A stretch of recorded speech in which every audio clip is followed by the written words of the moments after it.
Today's episode is brought to you by MRC, a branding studio hailing out of Raleigh, North Carolina, where they focus on crafting killer design work for clients that love uber creative solutions for companies small and large. You can find and connect with them online at mrcraleigh.com. That's MRCRALEIGH, and at MRC Raleigh on Instagram. The good news is, if you find yourself reaching out, you'll most likely get to chat with yours truly. That's right, it's my little branding co, and we're here to make your brand or idea look amazing. So let's connect. Today's episode is also sponsored by Bernie Wild's Adventure Sauce. Bernie Wild's is an adventure brand that's a place where my love of art and food come together in all the right ways. Bernie Wild's Adventure Sauce is a chef-driven heat sauce that in my book is literally the tastiest and most versatile condiment on the planet. This is an everyday sauce that's perfect with salads, fries, burgers, sushi, and pasta. I call it comfort food in a bottle, and it's 100% all natural, plant-based, gluten-free, and flavor-packed. Its unique, craveable flavor has a chipotle smokiness that's perfectly balanced with its creamy carrot base, mixed with a bit of maple syrup, charred onion, miso, and ají amarillo. But don't take my word for it. If you want to see what others have to say, visit BernieWilds.com to check out more.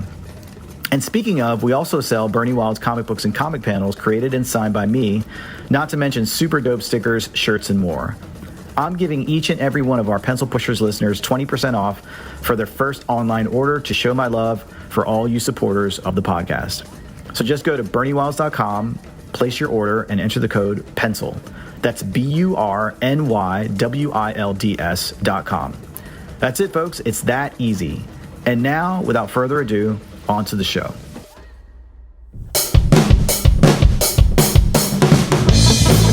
Recorded at the Kitchen Studios. This is the Pencil Pushers Podcast. Welcome, folks, to another fine episode of the Pencil Pushers Podcast. I am, as always, your humble host, Mike Rosado. And today I am pumped to share with you my conversation with graphic artist and designer Savannah Verville. Savannah is the creator of all fine things produced for her brand, Little Savage Design. She's currently killing it on social, using her savvy business skills to share and sell her trippy and playful products on Instagram and TikTok. We talk about her growing up in a small southern conservative town, being known as the weird witchy girl, and how she managed to take full ownership of her love of all things woo-woo and turn them into a way to not only fully embrace her true self, but to encourage others to do the same. Listen in as she also gives advice on growing your social game, how to embrace your authentic self, and first time ever on the podcast, I get a reading of my natal chart by Savannah herself. I absolutely love spending time getting to know Savannah, and I know you'll feel the same. So without further ado, I invite you to sit back, relax, and enjoy our chat with Savannah. I am here with entrepreneur, graphic designer, illustrator Savannah Verville. She's created a fun, trippy merch brand called Little Savage Design, where she sells apparel, stickers, prints, and more that lean on catchy quips and psychedelic art. So, Savannah, firstly, welcome. And, I've really loved the vibe and design style of Little Savage Design and wanted to talk to you about your journey of growing your brand through Instagram and TikTok in particular. We don't get a chance to talk about that enough, so I thought we could dig in with that tonight. But firstly, to get me and our listeners a little bit more familiar with you, could you just start with where art became a love for you and how has it grown for you throughout these years of you becoming an artist and starting this brand?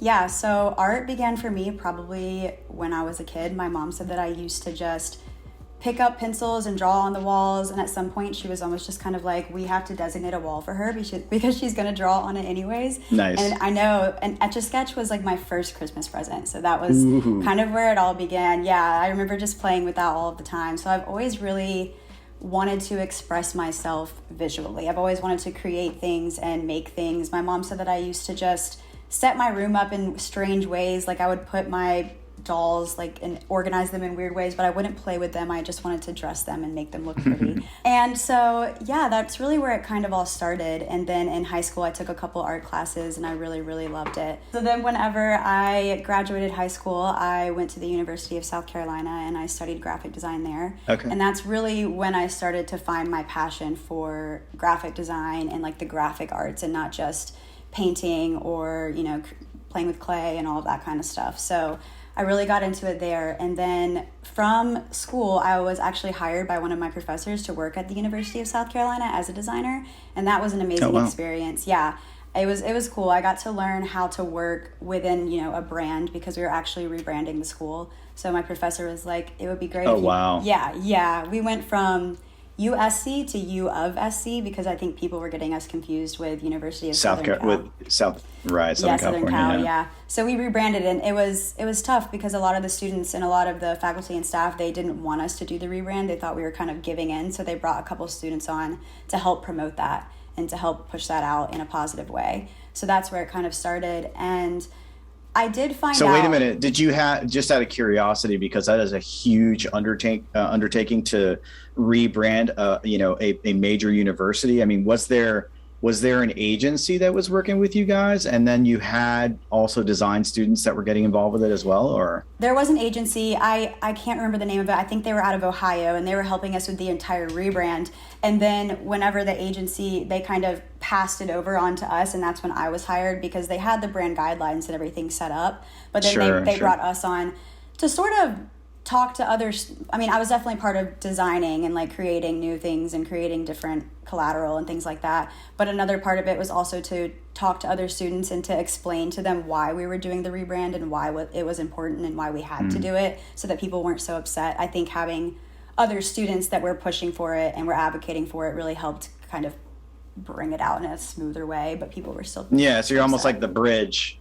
Yes, I was. And I got a lot of heat for it. A lot of people were like, oh, you're part of this rebrand that we don't want to do. Right. You're giving in. But you're part of the corporate brand. Yeah, exactly. But I was like, no, this is why. Here's all the statistics. And I mean, I understood why they wanted to do it. It made sense. Yeah. And so it was really cool, though. It was cool to see, starting as a student, and especially going from a student to a designer that quickly. It's like seeing your work in the real world is so inspiring. And so I was able to see things that I made around campus and seeing things like hanging up in, the museums that I used to go to and the library that I used to study in. It was really inspiring, and it was definitely very cool.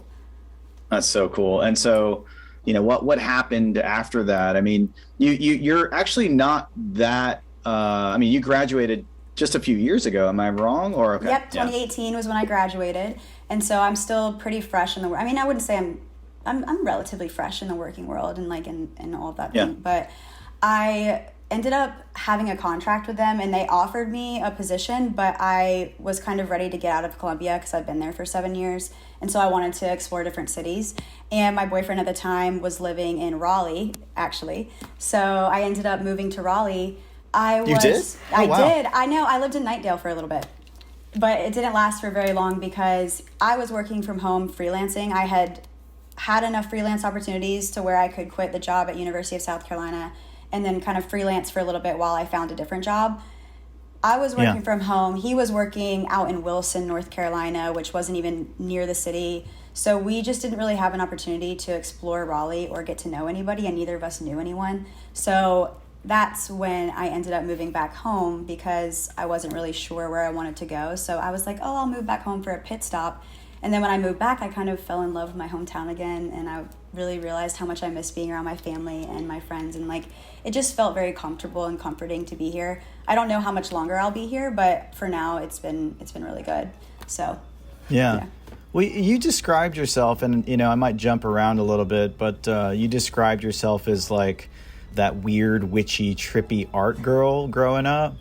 And I'm just curious, like, growing up in a small conservative state, definitely a small town, what was that like? I mean, or did you sort of grow into that? I mean, we sort of jumped from the fact that you were, you had the Etch-a-Sketch and you were, kind of hanging out with your favorite dolls and designing their clothes a certain way. But like, what was childhood like in terms of like your art and sort of quirkiness, because it really does inform the kind of brand that you've developed with Little Savage. Did you find that was a negative from your family or your friends, or what was it like? So actually growing up, I would say I didn't have as many quirks because as much as I love South Carolina, there's so many things that I love about it. I have so many people here that I'm such good friends with, and there's so many things about the state that inspire me there is this sense of tradition that people really, really hold on to, and they kind of sit in this traditional mindset where, they do what their parents did and their parents do what their grandparents did. And a lot of people, it's a very Christian state. I grew up going to church every Sunday and praying before every meal. And so spirituality or religion was always really instilled in me.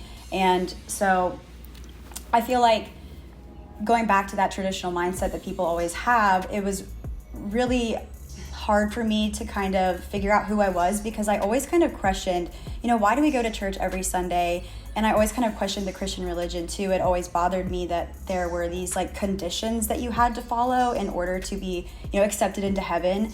And I always was like, if there's this all-loving, all-knowing God who loves unconditionally, why do I have to follow the 10 Commandments? Like, why can't I explore other modes of spirituality and other religions? Like, why is that? And so when I went to college, I took a religion class and I met new people and I got out of my hometown, even though it was still in South Carolina. I think it's kind of like that typical college experience where, you start to expand your mind and you start to learn new things and meet new people, especially from other states and other countries even. Yeah, huge. Yeah, and so I started to really dive into meditation. That was something that changed my life drastically, was meditating. And I also kind of started looking into things like witchcraft and lighting candles and crystals and doing full moon rituals and things like that. And I kind of really started to like discover that more. And I started to realize like how beneficial that was in my life and how those things were helping me. Yeah. And at first, when I was younger, I didn't want to look into those things because it's a sin, to look into other forms of religion and worshiping other gods or whatever. But then I started to think like these things are actually helping me, and these things are actually helping me become a better person. So why wouldn't I want to look into these things? And I think when I got home, people knew me one way, but then I got home and I was a completely different person. And so they were like, what happened? Like, you're this weird, trippy, like art girl who talks about astrology and carries crystals around in her bra. Like, what is going on? And I was like, this is, you know what I mean? Like, they were like, you're kind of weird now. And I post about, doing my full moon rituals, and I try to invite people over to do them because I do them every month. And people are like, gosh, you're like a devil worshiper now. And I'm like, you don't even. Oh, no. Yeah, it's just, right. Because the mindset is so, like I said before, it's just so traditional. And I think that when you're different and when you are authentic and you stand in what you truly believe in, people kind of get intimidated by that and they just write you off and they're like, you're scary. I don't want to associate with you. Like, done. And so I've lost a lot of friends, and I've definitely my parents were definitely apprehensive about my brand and like who I was becoming, but I think they've kind of warmed up to it a little bit. But yeah, it's been a journey, but I definitely feel like I feel like myself, Yeah. And I bet that, sort of living by your own example of who you are and seeing that you're actually this happy person who's like embracing your own individuality, that's got to have a huge impact on how your parents are seeing you now as you're stepping into maybe uncomfortable zones for them, Yeah. And then I'm sure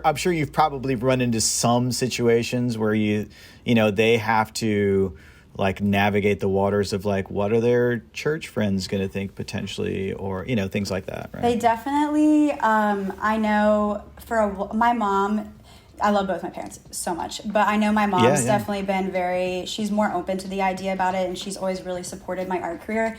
My dad has always just been very nervous that, he's nervous. He's like, I want you to be successful. I don't want you to ever struggle. And I know how it is out there for artists. I know it can get really difficult. So, and they've always been a little bit nervous to share some of my art because they have a reputation to keep. And I understand me, I'm like, fuck a reputation. I don't care. Like, I want to be who I am. I want to do what I want. But I understand why they have their, why they kind of hold back a little bit on sharing that with their friends. So. Yeah, I think that's pretty typical. I mean, I honestly think, and I've talked about this before on the podcast, is that one of the reasons why I started this podcast is because I realized that there was so much commonality that was happening with artists, and generally artists have they tend to be more introverted a lot of times, and also even if they're not introverted, they spend a lot of time by themselves, hunkered over, a board or, a drawing pad or, stuck with their nose in a book or whatever.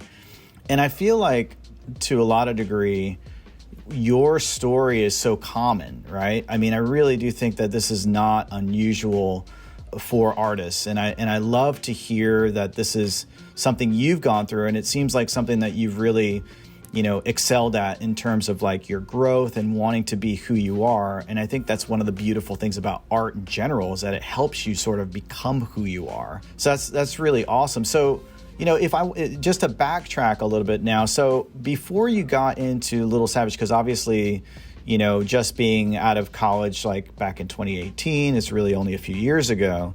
What was the next step? So did you get a job working at another agency outside of the university, or where did that start? And how did you get to that point of saying, maybe I need to jump the boat? I'm assuming you are, by the way, you're just doing Little Savage, or are you working full-time? I still have 2 jobs. So I run Little Savage and I have a work from home job, but I'll kind of talk about that. Oh, so yeah, perfect. So whenever I was in Raleigh, I was just freelancing, and I was only there for maybe 6 months before I came home because I was struggling a little bit to find a job, and I wasn't really sure if I wanted to work or if I wanted to freelance.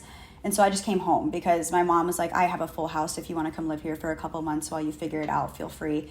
So I came back, and I actually got a job working for an agency here, and the morals and values of the company itself just didn't really line up with what I wanted to do. And it wasn't really necessarily their fault. I also started realizing that for me personally, I have a really, really hard time sitting in long meetings and, being at work 9 to 5, getting up and showing up, and, even if I don't have work to do, just kind of sitting there and twiddling my thumbs. If I'm done for the day, I would like to leave, but I didn't have that opportunity. It was a struggle for me. It was also a struggle for me to be in a work setting because I genuinely just want to express who I am freely at all times. And it's so hard to sit at work and everyone's around the table like, what are you doing after work? And I'd love to just say, I'm going to light up a joint and make some delicious food. And other people are like, yeah, well, I'm going to go grab a drink. But I can't say that. I have to be like, yeah, I'm going to go home and, put on this little character and put my work appropriate outfit on. And it was difficult for me. So I started to meditate on what the next steps should be for me. And at that point, this was probably around 2020, right around COVID, because I remember whenever I was at the agency, we started working from home. And when we started working from home, I was like, wait, I love this. It's not that I don't love working and showing up as a great employee. It's that I just don't like going to sit in the office and putting on a show every day and pretending that I have to be someone that I'm not every day. Because I'm a great designer and I'm a hard worker. It was just the character I had to put on was exhausting me. So I decided that I was going to manifest a work from home job. And it was funny because in college, I was always told that was impossible for fresh designers. You're never going to find a work from home job that's decent. But I said, you know what, I'm going to do it. I have the talent. I have the work ethic. I think I'll be able to do it. But my one thing was that I didn't want to work for somebody that wouldn't hire me because I'd already started Little Savage at the time. So I wanted them to know that I had my own brand, and I had a cannabis brand. And I also wanted them to know that, I had this other thing on the side, and I wanted them to be okay with that. So on my resume, I made sure to put, I have my own brand. Here's what it is. It's Little Savage Design. Make sure you check it out. And everyone was like, you should not put that on your resume. That's not something you need to put on there. People aren't going to want to hire you if you talk about cannabis use, and they're not going to want to hire you if you have something else going on the side. But I was like, I don't care. I can't continue to pretend that part of me doesn't exist. So I put that on there, and I think I applied to maybe... Good for you. Yeah. I think I applied to maybe three jobs on Indeed, and I got 2 of them. I got called back from 2 out of the 3, and both of them pretty much said the same thing. They were like, hey, your portfolio is refreshing. It's not cookie cutter. We haven't seen anything like this before. We really like that you are authentic and true to yourself and that you included this. We like that you're driven enough to have your own business, and we would love to offer you a position. So I was able to kind of pick between 2 work from home jobs, and now I'm working my work from home job. I've been here for a year and a half. I love the people that I work with. and it's great. But it is doing graphic design, like It it's is. a graphic design position? It's Yeah. a graphic design position. It's not illustrative, creative work like I do for my brand. Yeah. But I think that it's nice because it's a little bit more just basic, simple graphic Corporate design. kinda- Corporate yeah, stuff. gotcha. And then Yeah. I'm able to let myself be creative with Little Savage. So it's good to have that balance. And I don't know if you know Scotty Russell. He does the perspective. Perspective. What is it? Perspective Collective. Podcast. Yeah. Yes. So Yeah. I worked with him he was my coach for a little bit. And Oh, wow. Nice. yeah, he's awesome. So what he told me, and I think he tells a lot of people, is it's okay to work a day job to fuel your dream job. I think a lot of people want to jump ship and jump into what their passions, and I understand because I've been there. I've tried to do Little Savage full time 3 times now. And after working with him, he was kind of like, it's okay to have a day job that helps you get through, and that's a consistent paycheck and that has good benefits and good health insurance, while you are also working on the side to grow your other business. And there's nothing wrong with that. It doesn't make you less dedicated to your business. It's just, sometimes you have to do both for a little bit. And it's definitely a struggle, and it's definitely a balance. And I find myself having to sacrifice a lot of time and a lot of a lot of weekends to do both. But I think it's totally worth it. It is, absolutely. I mean, as somebody who has his own design business, I work like a lot, like almost like nonstop. But you know what? I mean, I'm doing something that I really, truly love. I'm super passionate about it. I get this big feeling in my chest, even just saying it right now, how much I love my job, even though it takes a lot of my time. And even though it's just one job, technically, it's 100% worth it. So I definitely know what that's like for sure. I'm curious, like, what was the thing that originated the idea of even starting your brand? Like, why did you feel like it was important to create the brand that it is? And also, if you don't mind, 2 parts, also tell people what the brand, like, talk a little bit about the brand, like why you've created it and why you are doing the kind of work you're doing with that brand. So I've always said this, and I'm really into astrology. I have a Pisces moon, and Pisces moons, they have got to express themselves creatively.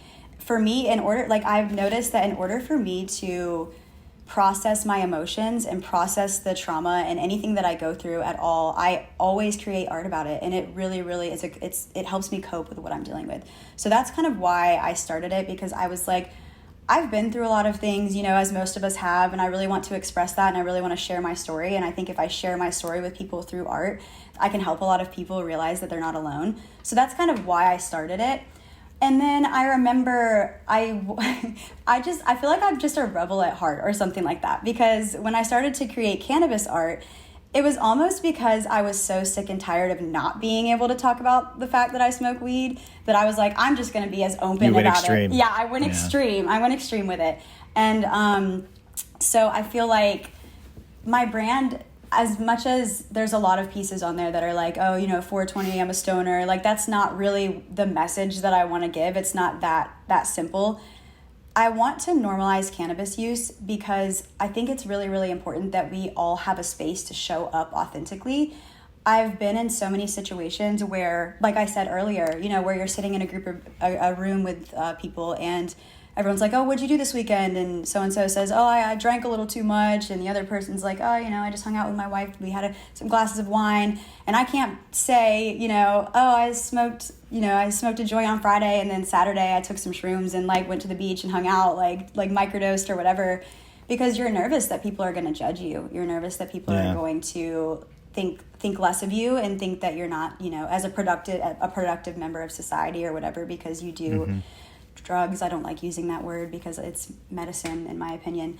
But so I've noticed, and they're showing that more and more, by the way. Yes. I mean, there's more and more evidence that's showing that that's the case. 100%. They really are. I mean, microdosing has been something that has really helped my mental health drastically. And so I just think, and also, you know, marijuana is helpful as well. It helps me eat when I'm stressed out. It helps my period cramps, you know, it helps my creativity. There's so many benefits to it. And it's not just about like using a drug to like, you know, escape reality. It's enhancing, it enhances reality for me. And so, you know, I noticed whenever I was in those settings where, you know, we're in a group talking about what we did, instead of being scared to say that I did those things, you know, I would say exactly what I did that weekend and openly talk about it. And of course I got some people that kind of turned their nose up at me or like didn't really respond, or I could tell that they were judging me. But the beautiful thing is I would connect, someone would say, oh, cool, like you're into that, I did that too, like that's what I did this weekend. And so you build true deep you meet people and you can build truer, deeper relationships with people that are actually in line with you, instead of just keeping quiet and acting like you know, didn't do anything. And like that you know, you're not going to connect with people that way at all if you just sit back and make yourself small and try to people please the entire time. Yeah, absolutely. That's fantastic.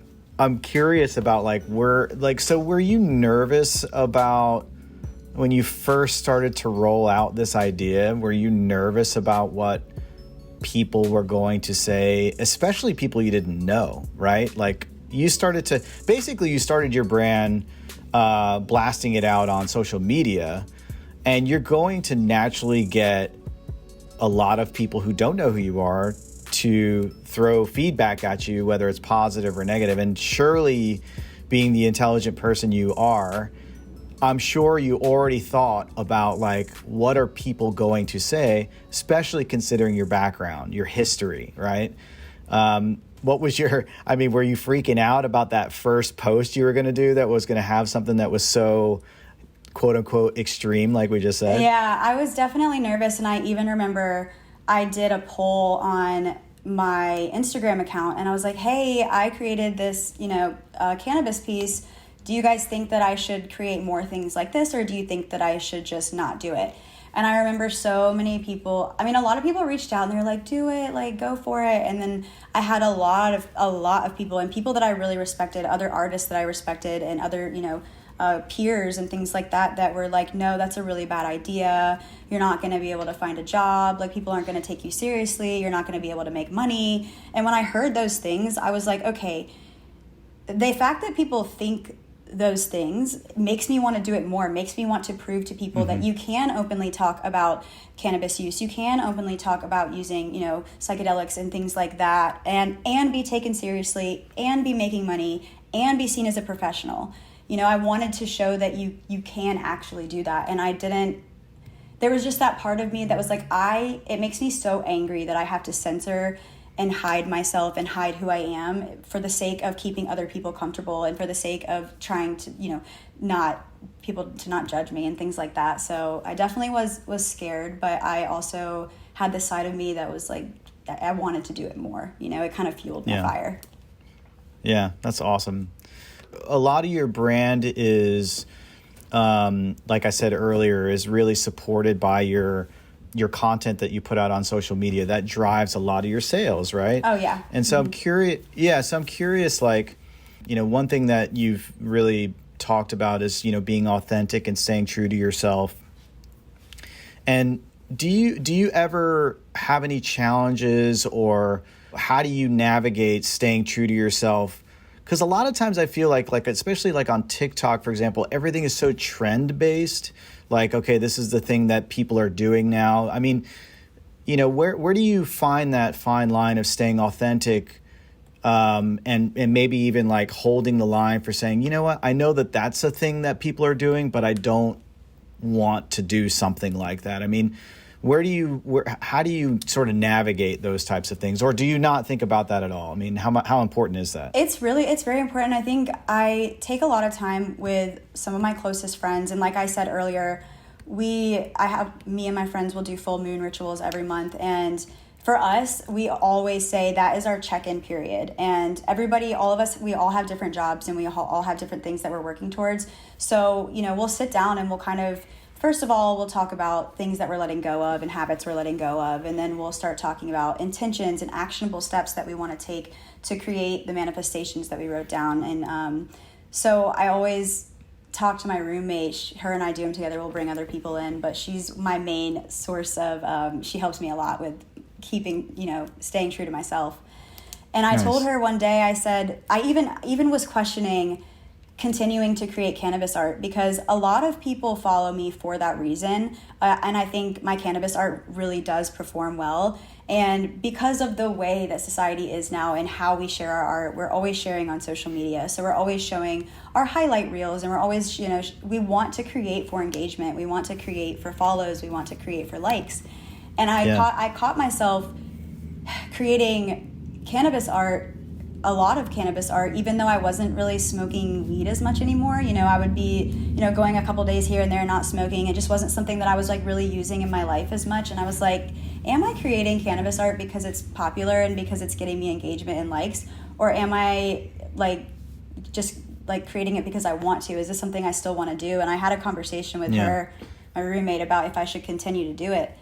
And she said the whole point of you creating cannabis art is not even to promote cannabis use, is to talk about authenticity, and it's to talk about showing up as who you truly are and not having to hide. She said you should still continue to do it because that's part of who you are. Yeah, I also think just if you don't mind me like just giving from my outside perspective, even though let's just say theoretically, like right now, let's say you're not using psychedelics as much, or you're not smoking as much marijuana as before, and even say 2 years from now, let's just say you're not even doing it anymore for whatever reason, the fact that you had that as an entry point for you discovering who you are and and also pushing yourself to go beyond what the expected was from society's perspective, or even your own self of who you are. I think that even if that was the case, you would still be providing an outlet for others to step into that. Absolutely. Right? So, yes. Yeah. Because I remember there was a time. That's awesome. Yeah. And I remember something that really stuck with me when I was in college is I created a CBD brand. I did like a branding project for a CBD company. And I remember that I had like a pot leaf was in the logo that I made. And I remember one of my professors was like, hey, and it was my favorite branding project I ever did. It looked amazing. Like I was so proud of it. And my professor was like, hey, you should probably, take that out, and you don't need to include that in your portfolio, because I think that a lot of people might not hire you if they see a marijuana leaf in your portfolio. And so I just remember that like sticking out in my head, and I was like, I want to create a world where people can make a CBD brand in their portfolio, and it's totally okay for them to have that in there, because I ended up taking it out because the company that I was applying for an internship, they were like a family-run Christian company. I don't think none of them even drank, and so my professor was like, you probably won't get the job there if you have this CBD thing in your portfolio. Yeah. Which is pretty, I mean, it's probably a perfect sign that that's not the right kind of company you would want to work for anyway. Exactly. I mean, at the end of the day. So I think that really just goes full circle. It does. So I want to dig in a little bit more into, like I mentioned earlier, building your business through the usage of TikTok and Instagram. I'd love to get your thoughts on what your secrets to success are for TikTok, Instagram, and also how you see the differences, because a lot of people are like bailing on Instagram, right? They're going straight for TikTok. Whereas the art world has really they've been hugging on Instagram for a long time. I still love Instagram. I really do. Like as an artist, as a creator, I love using that as an outlet. So firstly, where do you see the difference between Instagram and TikTok now? And next, tell me about how you feel about TikTok as perhaps a great way for you to build your brand. So I always tell people, because they do ask me this, what's better, TikTok or Instagram? And they both have their benefits, because with TikTok, I've noticed that I have like loyal followers, and every time I do a drop, they go for the drop. They're always waiting to see when I post new products. I get kind of my loyal people that are buying from me off of Instagram. And with TikTok, it's more like you make a TikTok and you blow up and you get a huge boom of sales, in that one day. So there's like the steady people from Instagram and there's the booms from TikTok. And I think that they both have their benefits, because I feel like on Instagram, you kind of have a fan base, whereas TikTok is like one big explore page. Because Instagram, you can kind of look through your feed and look through who you're following and things like that. But with TikTok, the algorithm is pushing your videos out to people that are like-minded and like you, so you don't have to do as much work to blow up, if that makes sense. But it's I feel like with TikTok, with Instagram, I was starting to burn out, because you have to consistently be creating new content all the time. I noticed that whenever I create a new art piece and I post it, it gets a ton of engagement, a ton of shares, a ton of likes, all of these things. I get a ton of followers from it.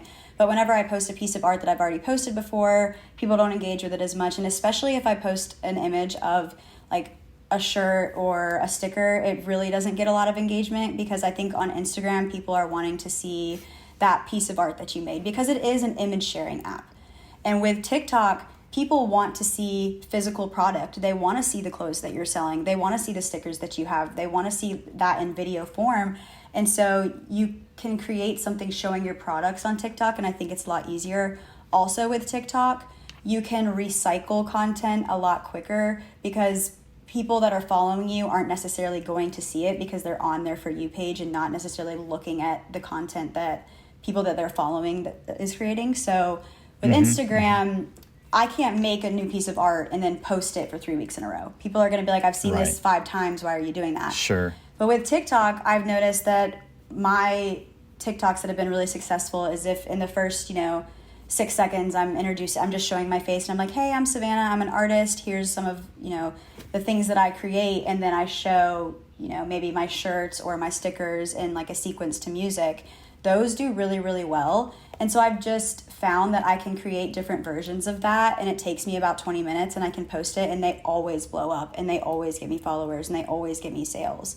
And so I don't have to come up with new content constantly. I was really burning out trying to keep up with the algorithm that Instagram has versus the TikTok algorithm. And I have both of them connected, so people follow my Instagram from TikTok, and people follow my TikTok from Instagram. And you have pretty much equal amount of followers. I think you might have more on Instagram, but it's not that different. Yeah, I think I have 16,000 on Instagram and 11 something on TikTok, but it took me 4 years to get to 16,000 on Instagram, and it took me 5 months to get to that on TikTok.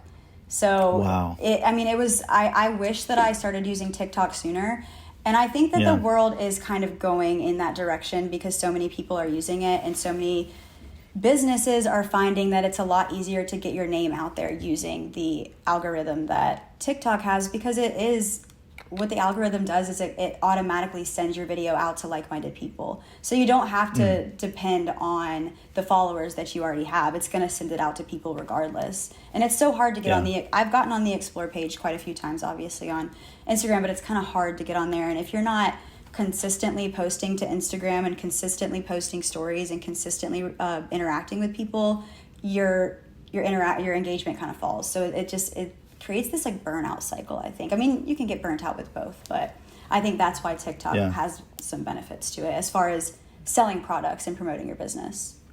Yeah. Do you ever experience burnout at all? Oh my gosh. I'm a Virgo sun. We work ourselves into the ground. My roommate is like, I remember we started watching Euphoria. Such a good show, by the way. And yeah, I've heard. Yeah. My roommate was like, she makes fun of me because I can't sit and watch a TV show without having my iPad or without having my computer. Like, I need to be working. I enjoy working at all times. Like, I want to be productive. I want to be working towards my business. But I do notice that I will get into this groove of being overproductive and working from like 8 a.m. to 9 p.m. and I get irritable, and I don't want people to call my phone because all I care about is like finishing this one piece of art. And if someone gets in my way of doing that, I'm going to get angry.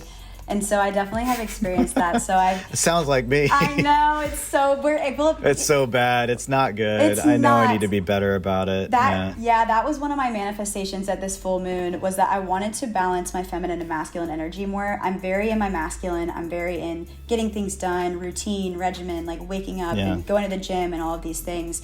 But there's this feminine energy that is so beautiful, where you sit back and you relax and you allow things to flow to you, and you don't have to work as hard, because you're attracting all of the things that you need anyways, by just, calming down and knowing that things will come to you, and understanding that you don't have to fall into this hustle culture in order to get the things that you want, So I'm trying to really work on balancing those. It's difficult, but I'm getting there.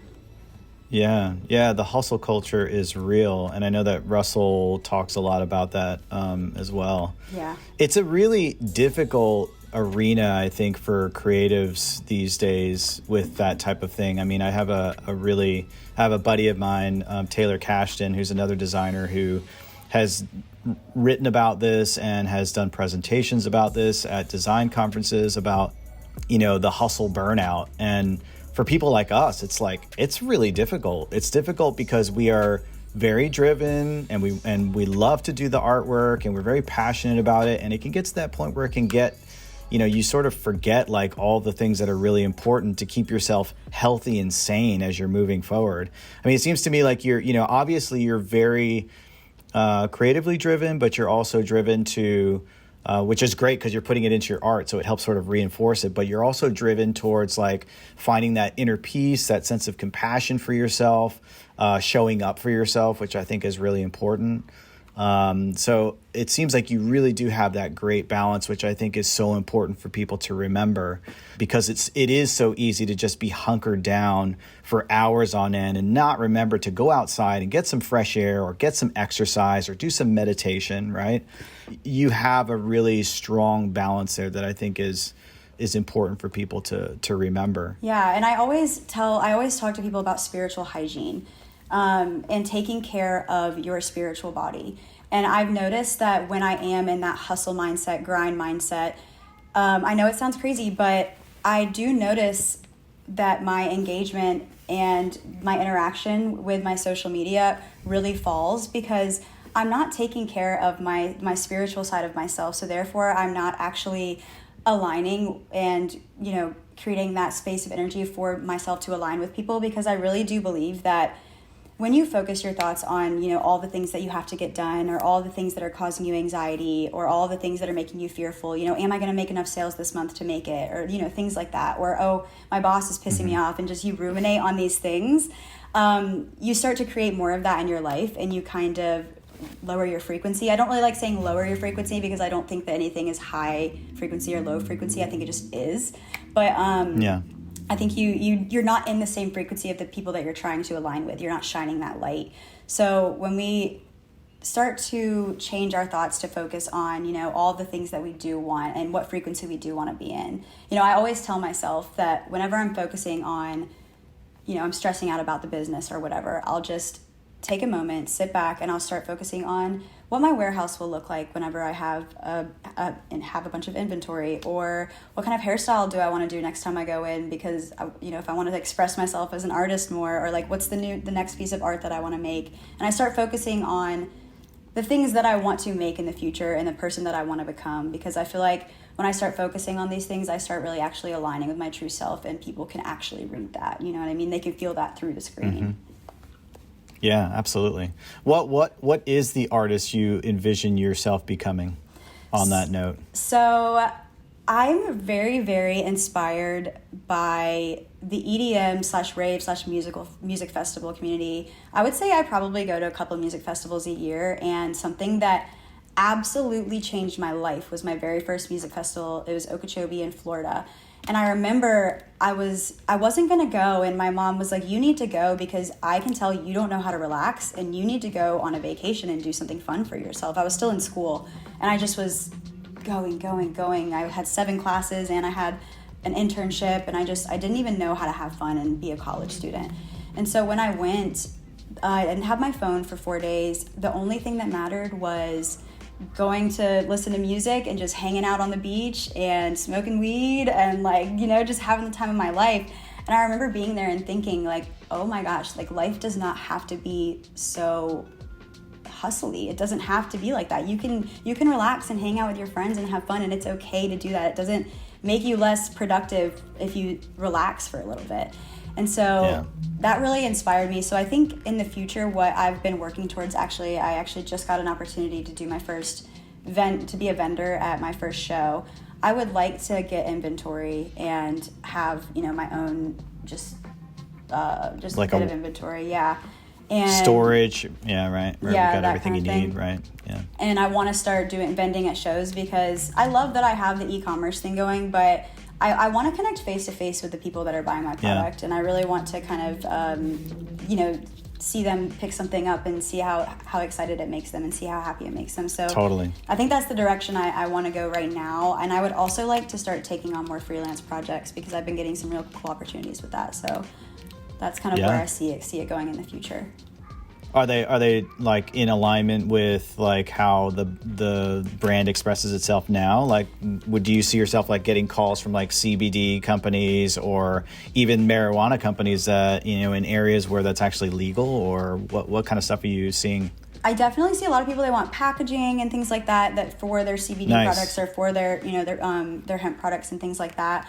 And I also have a lot of people reaching out to me that want me to do like collabs with different DJs that want me to do t-shirts for them or create shirts for them or make a poster for them. And I've kind of always wanted to get into that side of things, like the music industry, because I think my style really would be cool, like especially when it comes to like rave music and EDM music. I think it is definitely in line with that. So I've been seeing those kinds of opportunities coming in, and I think I would like to take them.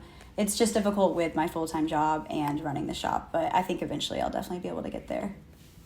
Yeah. Do you think eventually you'll, I mean, is the ultimate goal that you would be doing Little Savage full time, or is that like, yeah, absolutely. You know, where do you see that? Mm-hmm. I definitely would like to do it full time. I would love to have the e-commerce shop doing really, really well, because that's, you know, easy income. You don't have to do a whole lot. And I have a drop shipper, which is amazing. And then also having my own inventory and going to shows every weekend and hopefully, you know, selling out. And that's the dream, is to be able to go to music festivals and go to different shows and be a vendor and connect with cool people, and then also have the e-commerce shop on the side and potentially take on some client work. And that's what I would really, that's where I see everything going with it. That's awesome. I will say that my branding company, MRC, started an adventure sauce brand called Bernie Wilds. And I can tell you that online sales are fine, but nothing matches like going to, like as a vendor, going to markets. It is firstly, you're gonna see like how much more sales actually come through as a result of that, and like actually that sort of like face-to-face touch point, like actually like seeing the people that are actually, you know, getting into your brand like in the physical world is really special. So I think you'll really love that. Yeah, and my aunt does it. She has been doing it for quite some time. She works at a lot of different markets in North and South Carolina, and she said the same thing. And she said it's just so special to meet with somebody and connect with somebody who vibes with you, and it's almost like you create these friendships and these connections, and you really are starting to meet people that you're in alignment with, because if they love your brand, then they probably like you. And I feel like it's so much easier to sell when you're in person, and I just want to have that connection with people too. Yeah. Before we, because we're already, it's amazingly enough, we're already getting closer to the hour here. Before we wrap up the TikTok discussion, I did want to like leave maybe some like just your top 3 tips for how you feel that people can best grow their TikTok followers or just engagement in general. Like, what would you think the 3 takeaways are for you in particular that people can learn from? So I think obviously you have to post consistently. That's really important. That's just how the algorithm works, and I know that that's what almost everybody says, that's how you grow your TikTok. So make sure you're posting consistently, but also make sure that when you're posting things, it's in line with the message that you're trying to send out. You want to make sure that you're, because I know with TikTok you can get really specific. Like if you want to paint faces on pickles. You know, it might be like a weird thing, but like you can grow a massive following on TikTok because there's very, very niche things on TikTok. So you can kind of narrow it down. You don't have to be broad. You can be really specific. And I think the third thing is being authentic to yourself and what you want to create, and make sure that you're creating and posting things that you care about and that you want to put out there in the world, because that's what people are really going to resonate with, is when you're authentic and when you're yourself. People can tell. They can tell if you're putting on a show, or they can tell that if you're only creating this because it's a trend and not because you actually want to send this message out. So make sure that the message that you're sending is something that you actually want to say from your heart. Nice. That's awesome. Cool. So we had talked a little bit about this in some emails back and forth, and I wanted to see if maybe we could actually do something to make this happen. You had mentioned the possibility of doing some sort of reading, and I don't know if you wanted to try to do that, but I thought maybe we could have some fun before we go through a little lightning round before we close everything up. Yeah, let's do it. So what do you think? What do we need to do here? I'm already nervous. No, okay, so I actually, whenever we emailed about this earlier, I went ahead and looked at your natal chart, and this is astrology for everybody listening. We're talking about astrology. And I looked at your natal chart because, you know, I knew that you hosted a podcast, and I was like, it would be really interesting to see what his natal chart says.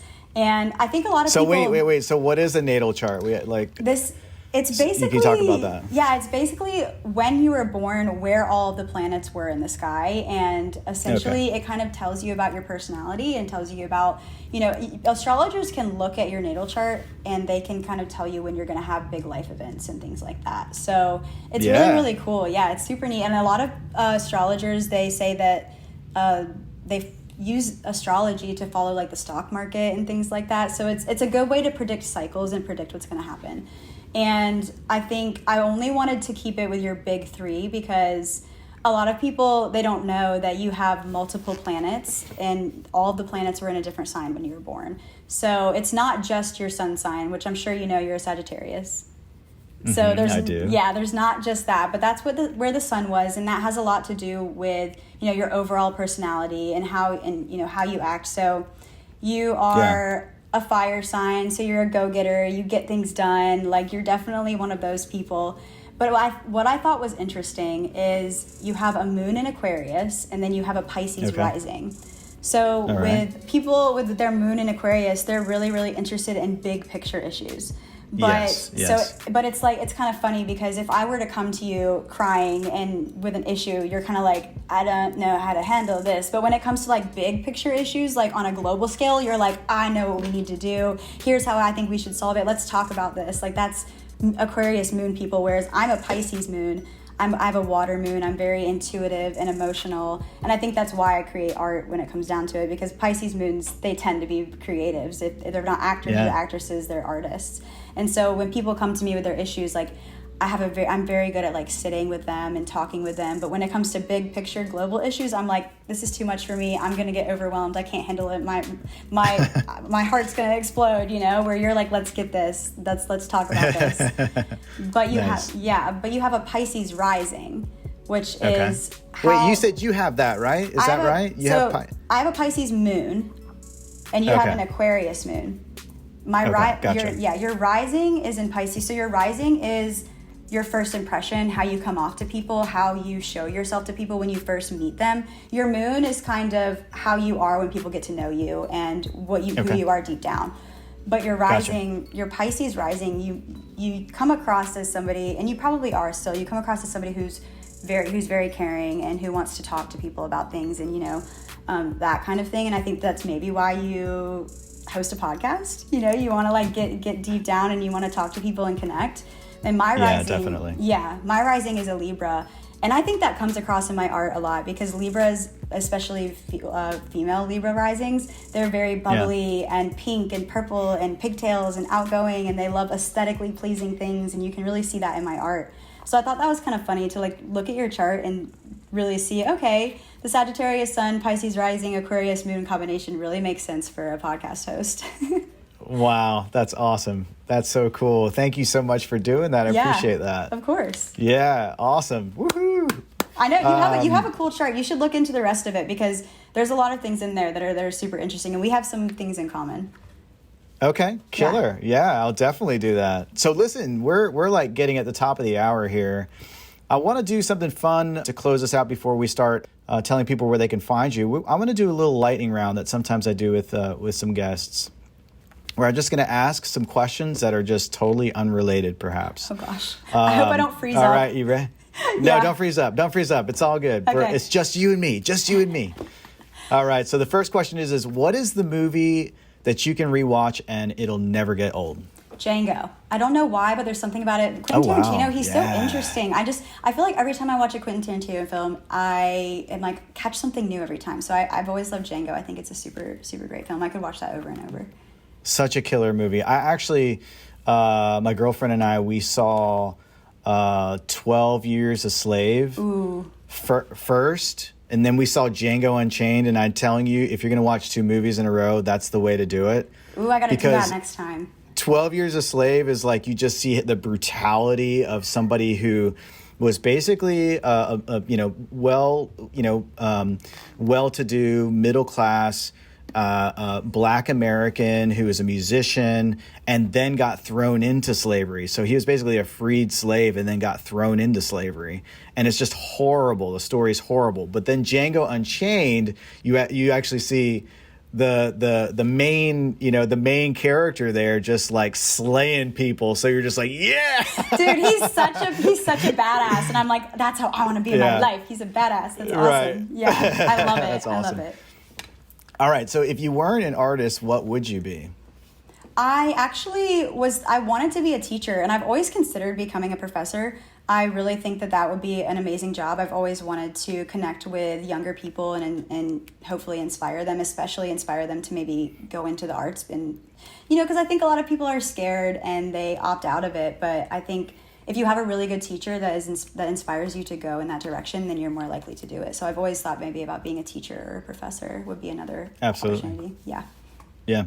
Side note, I really do think, and we didn't talk about this before, even though you did touch on it earlier, where, your parents were nervous about whether or not you would be able to get a successful job and make money being an artist.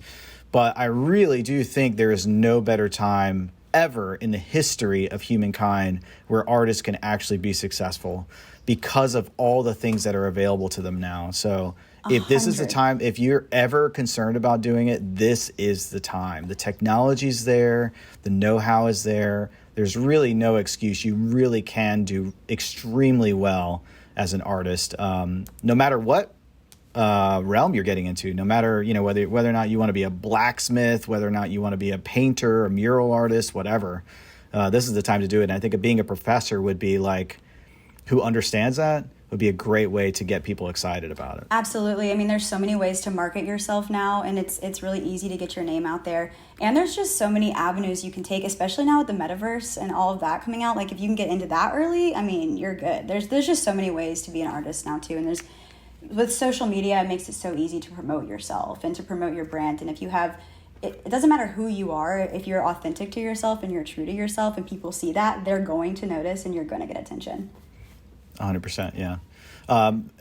When we get a chance to talk again at some future podcast interview, I'd love to talk to you about the metaverse. Yes. Yeah, we'll talk. We'll get into it. All right, next. If you could live